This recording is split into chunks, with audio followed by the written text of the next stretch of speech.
आज आपका वीडियो में स्वागत है। आज हम इस वीडियो के माध्यम से आपको बताना चाहेंगे कि टेस्ट एनालिसिस कैसे किया जाए।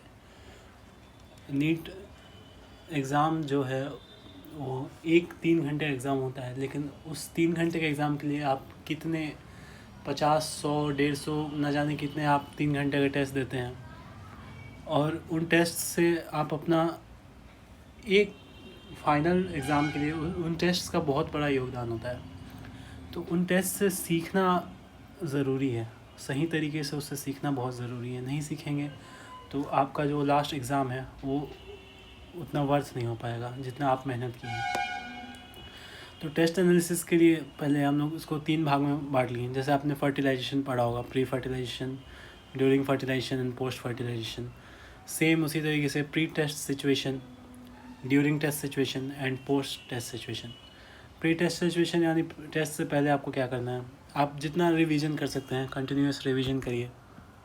जनरली बायोलॉजी को पहले आपको पहले इन द सेंस टेस्ट से 2-3 दिन, एक दिन पहले आपको जनरली बायोलॉजी ही याद करना है, क्योंकि याद करने वाला चीज़ आप जितना पास टेस्ट के याद करेंगे उतना आपको ज़्यादा याद रहेगा।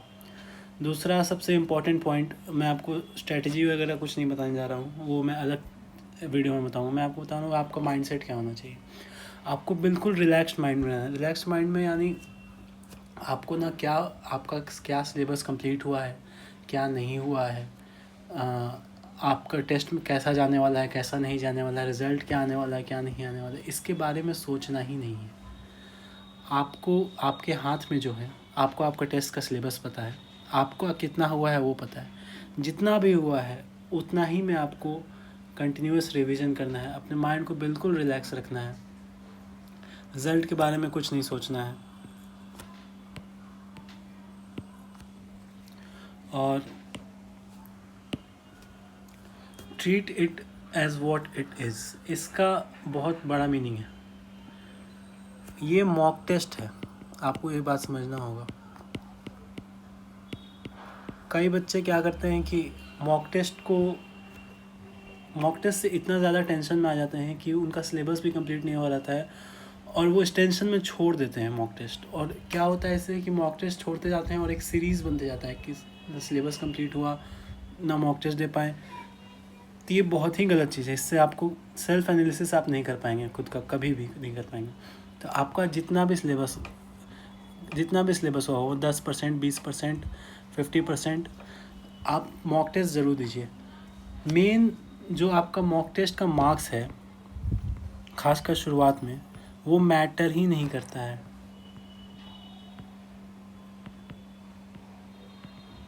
और बच्चे उसी से बहुत ज़्यादा परेशान होते हैं मार्क्स को लेकर। अल्टीमेटली आपको सिलेक्शन मार्क्स ही दिलवा रहा है, लेकिन आपका जो मॉक टेस्ट शुरुआत में जो मार्क्स है वो मैटर ही नहीं करता। मैटर ये करता है कि आपका माइंडसेट क्या है, आप उन गलतियों को कैसे सुधारना चाहते हैं, और आप खुद को कैसे हर दिन बेहतर बनाना चाहते हैं। जब तक आप खुद को आग में तपाएंगे नहीं, तब तक आप बेहतर नहीं बन पाएंगे। तो ये मॉक टेस्ट ज़रूर दीजिए। ड्यूरिंग टेस्ट सिचुएशन ऐसा है कि आप जैसे होता है ना कि कोई सामने ख़तरनाक बॉलर है, तो आदमी पहले ही डर जाए कि ख़तरनाक बॉलर है तो भयंकर ही बॉल फेंकेगा, और उसको डर के मारे आप फुल टॉस पे भी आउट हो जाएंगे। सेम यही है, जैसे मान लीजिए आप फिज़िक्स से बहुत बच्चों को डर रहता है, तो आसान क्वेश्चन भी आपको लगेगा फिज़िक्स है, माइंड इतना डर जाएगा कि आसान क्वेश्चन भी आदमी पढ़ के समझ नहीं पाएगा। तो आप क्वेश्चन को पढ़िए, क्वेश्चन को थॉरोली पढ़िए, उसकी डिफ़िकल्टी लेवल को खुद जज करिए, सब्जेक्ट से मत जज करिए, और उसके बाद उसको सॉल्व करिए। यानी solve according to question level. ज़रूरी नहीं है कि बायो इजी ही आएगा और फिज़िक्स हार्ड ही आएगा। जैसा क्वेश्चन आएगा वैसा आपको सॉल्व करना है। और जब आप एक सेक्शन में हैं, एक चीज़ कर रहे हैं, तब आपको अगले सेक्शन के बारे में सोचना नहीं है। अब मेन मुद्दा यहाँ आता है, आफ्टर टेस्ट सिचुएशन। यही चीज़ आपको सिलेक्शन दिलाएगा। जनरली क्या होता है, जब टेस्ट ख़त्म होता है तो बच्चे बहुत ज़्यादा ही रिलैक्स हो जाते हैं। वो सोचते हैं अब गया, जितना टेंशन वो टेस्ट के पहले लेते हैं तो टेस्ट हो गया, एक पहाड़ हटा सर से, ऐसा समझ लेते हैं। लेकिन मेन आपको टेस्ट के बाद ही करना है। अपने आप को रिलैक्स करिए कुछ दिन मतलब कुछ देर। उसके बाद सेग्रीगेशन ऑफ क्वेश्चन, मान लीजिए आपका मार्क्स पता चल गया आपको, या फिर बहुत बार होता है कि टेस्ट के बाद आपको खुद ही पता चल जाता है कि कहाँ मेरा कमज़ोरी है, क्या अच्छा पार्ट है। तो आप क्वेश्चन सेग्रीगेट करना शुरू करिए पहले। कुछ क्वेश्चंस होंगे जो आपने आंसर किया है बट आप श्योर नहीं हैं, यानी जनरली हो सकता है अगर फिज़िक्स में है तो फिज़िक्स में तो ऐसा नहीं होता है जनरली कि आप आंसर कर दिए तो श्योर नहीं, या तो आंसर आता है या नहीं आता है। जनरली केमिस्ट्री या बायोलॉजी में होता है, सेंटेंस वाले क्वेश्चन होते हैं कि अरे ये सेंटेंस था वहाँ पे या नहीं था, ये था कि नहीं था। जनरली एनसीईआरटी रीडिंग, तो इस टाइप के क्वेश्चंस होते हैं कुछ जो आपने आंसर किया बट आप श्योर नहीं हो। कुछ इस टाइप का आंसर हो गए फिज़िक्स में जनरली होता है जो आपको पता है कैसे करना है, लेकिन आपका कुछ एक स्टेप लास्ट का कुछ छूट रहा होगा जिससे आपका आंसर नहीं आ पा रहा है, आप कहीं आकर अटक रहे होंगे। और तीसरा टाइप का क्वेश्चन जो आपको पता है किस टॉपिक से है, यानी आपको पता है कहाँ से टॉपिक क्या क्वेश्चन है, किस चैप्टर से है। आप हो सकता है वो क्वेश्चन कभी देखे भी हो लेकिन आपको पता नहीं है उसको सॉल्व कैसे किया जाता है, या फिर आपने बहुत ज़्यादा उसकी प्रैक्टिस नहीं किया हो। दो और टाइप के क्वेश्चंस हो सकते हैं, ऑब्वियस सी बात है, जो 100% करेक्ट होगा, जो आप कॉन्फिडेंस से कह सकते हैं करेक्ट होगा, और एक जो आपने कभी देखा ही नहीं होगा, नेवर सीन क्वेश्चंस। तो अगर आप एक सीरियस स्टूडेंट है तो नेवर सीन क्वेश्चंस होने के चांसेस बहुत कम है, या फिर नेवर सीन क्वेश्चंस हो सकते हैं तो नेवर सीन टॉपिक्स होने के चांसेस बहुत कम है। तो इन दोनों की बात मैं कम करूँगा। अब you have answered but not sure, you have answered but not sure का मतलब है आपने अच्छे से उसको पढ़ा है,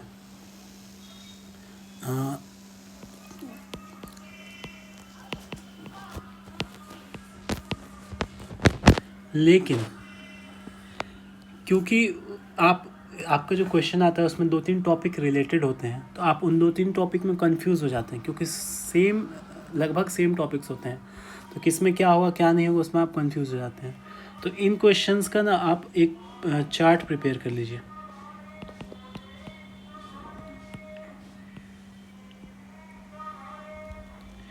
चार्ट प्रिपेयर करके जिस भी पार्ट में आपको कन्फ्यूजन है उस पार्ट को सेग्रीगेट करके 2-3 सेक्शंस में लिखिए कि हाँ ये चीज़ इसमें होगा, ये चीज़ इसमें होगा, यहाँ इस टेस्ट में आया था, मेरा कन्फ्यूजन था, ये दूर हो जाएगा।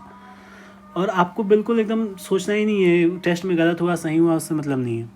सही भी हुआ तो अगर आपको कन्फ्यूजन है तो आप इसको आकर दूर करिएगा, ऐसा नहीं सही हुआ तो आप छोड़ दें। गेस किया हुआ क्वेश्चन सही करके भी कोई फ़ायदा नहीं है। तो यहाँ पे आप ये करिए। जनरली ये केमिस्ट्री और फिज़िक्स में होगा, जनरली इनऑर्गेनिक केमिस्ट्री में होगा या ऑर्गेनिक केमिस्ट्री में, और बायोलॉजी में आपका सेंटेंस वाला जितना क्वेश्चन होता है उसमें।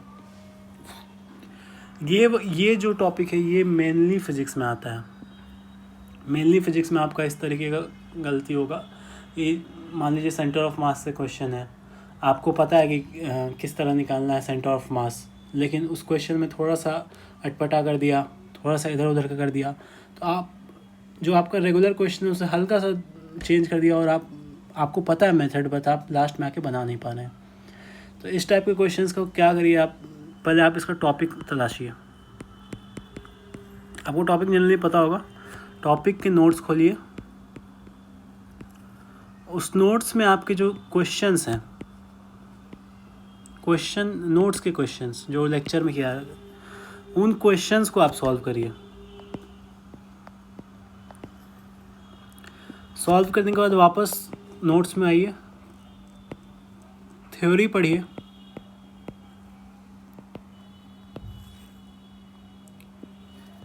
थ्योरी पढ़ने के बाद वापस टेस्ट क्वेश्चन जो आपका छूटा था उस पे जाइए, उस क्वेश्चन को सॉल्व करिए। 50 to 60% चांस है कि आपका ये सॉल्व हो जाएगा, और अगर ये सॉल्व नहीं होता तब आप इसका सॉल्यूशन देखिए।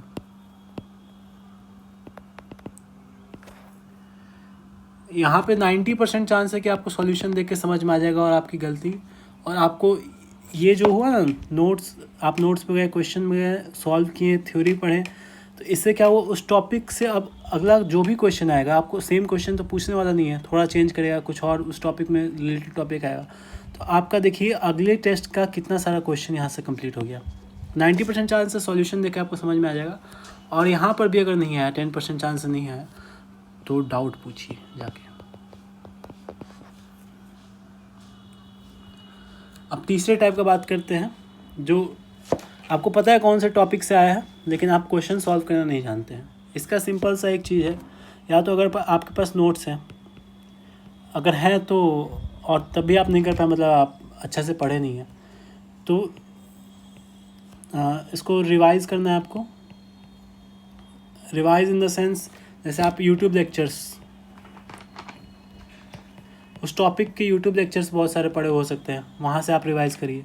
उस टॉपिक के DPP questions, at least 10 to 15 questions उस टॉपिक से कर लीजिए। उस टॉपिक का अगेन नोट्स बनाइए। जब आप समझ जाए उस टॉपिक को यूट्यूब लेक्चर से, या फिर अगर आपके टीचर्स के पुराने लेक्चर पढ़े हुए हैं उनसे, अगर आप अगेन नोट्स बनाइए, नोट्स के क्वेश्चन लिखिए। आपको अगर क्लियर नहीं होता तो डाउट पूछिए, और उसके बाद जब ये नोट के क्वेश्चन बनाएंगे, और ये क्वेश्चन आपको आ गया सॉल्व करने, बट क्या वो इससे थोड़ा सा रिलेटेड टॉपिक में दूसरी बार आ गया तो आप नहीं कर पाए, तो ये प्रोसेस यहाँ से कंटिन्यू होगा। अब आप देख रहे हैं आपको कैसे कैसे कोई, ये सेम चीज़ आपको फिज़िक्स और केमिस्ट्री दोनों में करना है, फिज़िकल केमिस्ट्री में खासकर। ये चीज़ जनरली ऑर्गेनिक में होता है, जहाँ पे आपको पता है कि रिएजेंट क्या है और किस चीज़ से आप बना रहे हैं और प्रोडक्ट क्या है, लेकिन आपको कन्फ्यूजन है कि प्रोडक्ट ऐसे बनेगा या ऐसे बनेगा। तो ऑर्गेनिक में होता है, इनऑर्गेनिक में होता है, जनरली बायोलॉजी में होता है।